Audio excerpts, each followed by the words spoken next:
apabila Afandi Uya ini, Afandi dan Uya ini, mereka di atas kebatilan, mereka di atas kesesatan, mereka yang minta kepada Allah Subhanahu wa taala, moga Allah memberikan mereka, moga Allah Subhanahu wa taala berikan mereka petunjuk. Kalau tidak, semoga Allah Subhanahu wa taala segera membinasakan mereka.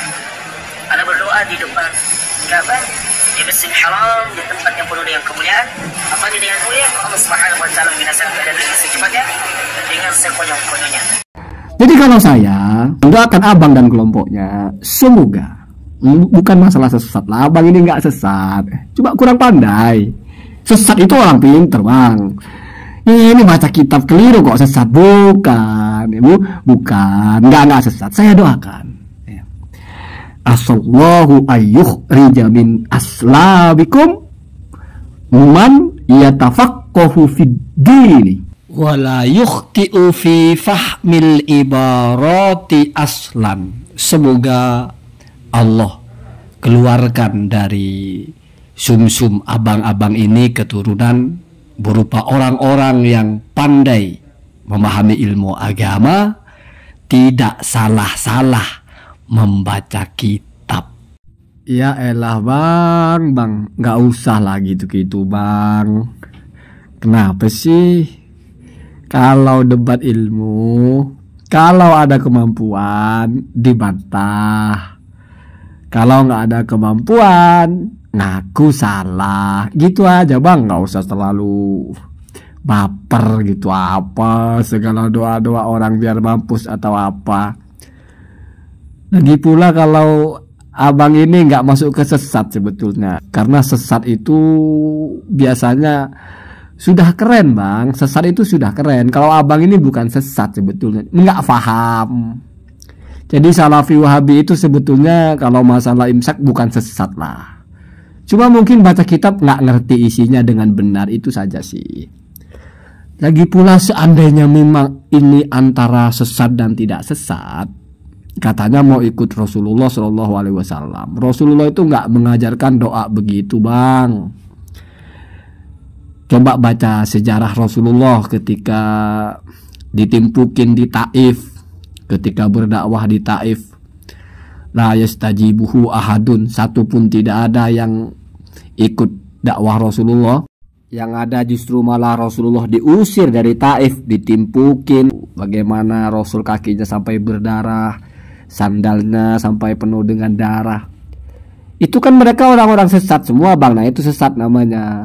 Diajak masuk kepada agama yang benar nggak mau, itu namanya sesat. Ini cuma orang tahlilan, orang baca kunut, orang ziarah kubur atau apa, atau orang imsak kok mau dianggap sesat. Nah kemudian ketika Rasulullah itu menyampaikan keluh kesahnya kepada Allah, itu malaikat Jibril datang bang bersama malaikat penjaga gunung. Nggak perlu saya tampilkan teksnya ya, ini kalau kamu sering ikut kajian Isra, kalau kiainya itu ngaji sirah mesti dijelaskan itu awal mula kronologis pra Isra Mi'raj, di mana Nabi itu mengalami amul husni selama 3 tahun itu, di embargo, ditinggal meninggal istrinya, ditinggal meninggal pamannya. Nah, singkat cerita, ke Taif mau coba cari pengikut di Taif, malah satu pun tidak ada yang menjawab dakwah Nabi, malah diusir dari Taif. Taif ke Mekah itu sekitar tidak sampai 150 kilo kalau nggak salah ya, ke Masjidil Haram itu. Kemudian malaikat Jibril datang bersama malaikat penjaga gunung bang. Sebagai tabarukan ini kita baca redaksinya bang ya. Bagaimana malaikat penjaga gunung itu menawarkan sesuatu kepada Rasulullah bang. Sumaqalah, maka berkata malakul jabal itu, malaikat penjaga gunung itu, ya Muhammadu, wahai Nabiullah Muhammad, in syi'ta an utbiqa alaihimul ahsyabaini, kalau kamu berkehendak akan aku timpakan kepada mereka itu, ya, orang-orang yang menolakmu, orang-orang yang menyakitimu itu al-ahsyabaini ya, 2 gunung ya. Jadi ahsyabaini itu nama 2 gunung ya, Jabalani fi Makkah, 2 gunung di Mekah. Yang pertama itu Gunung Abi Kubais yang sekarang itu jadi istana kerajaan Saudi Arabia. Yang kedua Jabalu Kunaikoan kalau tidak salah ya. Pokoknya begitulah namanya ya.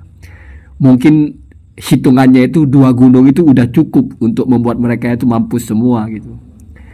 Karena di Mekah itu gunungnya itu ya, gunungnya itu batu semua, bukit-bukitnya itu batu semua. Kalau di tempat kita kan bukit itu ada pohonnya di situ, ada tanahnya. Kalau di Arab kayaknya bukit itu batu. Jadi walaupun 2 cukup, remek mereka itu. Ini Rasulullah bang, nggak pakai nawar ke Allah, nggak pakai mohon-mohon bang, ditawari. Artinya kalau Rasul mau, keangkat gunung itu. Ya. Walaupun sekarang pada akhirnya gunungnya habis juga ya, dibabat dijadikan istana, itu salah satunya ya. Tapi apakah Rasulullah mau bang? Enggak. Jadi begini, alurnya begini. Pada masa itu udah jelas bang, mereka itu orang sesat, sudah menyakiti Rasul, tidak mau masuk Islam. Bukan masalah mereka itu tahlilan, mereka itu kunut, mereka itu berzanjian, bukan bang. Mereka nyembah batu, artinya nggak mau masuk Islam lah. Artinya sudah sesat. Ditawari oleh malaikat untuk dimusnahkan mereka secara langsung bang, nggak pakai doa-doaan. Rasulullah nggak mau. Perhatikan jawab bagaimana jawaban Rasulullah ketika itu. Bal arju ayyukhrijallahu min aslabihim mayya'budullaha wahdahu wa la yusyriku bihi syai'a. Jadi Rasulullah menolak bang. Bukan Rasulullah memohon bang, ditawari nolak. Lah abang ini umatnya Nabi, merasa paling paling ikut sunnah Nabi. Kok begini gitu, ngelihat orang cuma berbeda aja didoain mampus pula, gimana sih? Didoain hidayah kalau nggak mampus, kok begitu bang? Nggak boleh gitu. Jadi kita baca ya, bahkan arju, aku berharap, ini sabda Rasulullah bang ya, ayyukhrijallahu, semoga Allah mengeluarkan, artinya menurunkan ya, min aslabihim, dari sumsum mereka atau dari mereka lah ya, man, orang-orang ya'budullah, yang akan menyembah kepada Allah wahdahu, satu-satunya Allah, la yusyriku bihi syai'a, tidak mempersekutukan Allah dengan sesuatu apapun. Artinya apa bang? Walaupun Rasulullah tahu mereka itu orang-orang sesat, orang-orang durjana, orang-orang kafir, Rasulullah nggak mau bang mereka dimusnahkan. Kenapa? Karena Rasulullah berharap, boleh jadi bapak-bapaknya brengsek itu, semoga Allah jadikan anak-anak mereka menjadi umat Islam yang menyembah Allah wahdahu wala yusyriku bihi syai'a. Itu bang.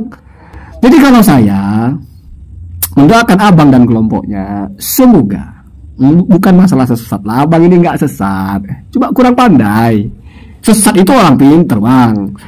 Ini baca kitab keliru kok sesat, bukan, bukan, nggak sesat. Saya doakan, asallahu ayyukhrija min aslabikum man yatafaqqahu fid dini wala yukhti'u fi fahmil ibarati aslan. Semoga Allah keluarkan dari sumsum abang-abang ini keturunan berupa orang-orang yang pandai memahami ilmu agama, tidak salah-salah membaca kitab. Nah gitu bang ya, itu doa saya. Mungkin abangnya belum mencapai itu, ya semoga anak turunannya nanti. Jadi jangan musnah, jangan ya.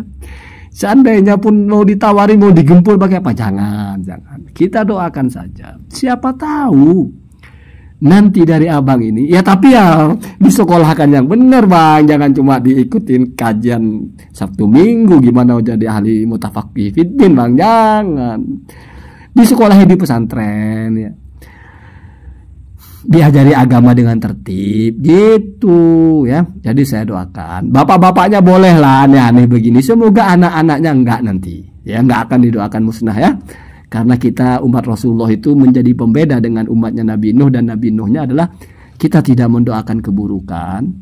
Seburuk apapun orang, kita tetap mendoakan setidaknya semoga keturunannya menjadi orang baik. Itu kalau mau ikut sunnah Rasulullah Shallallahu Alaihi Wasallam. Begitu ya bang. Allahumma dina ada sabil.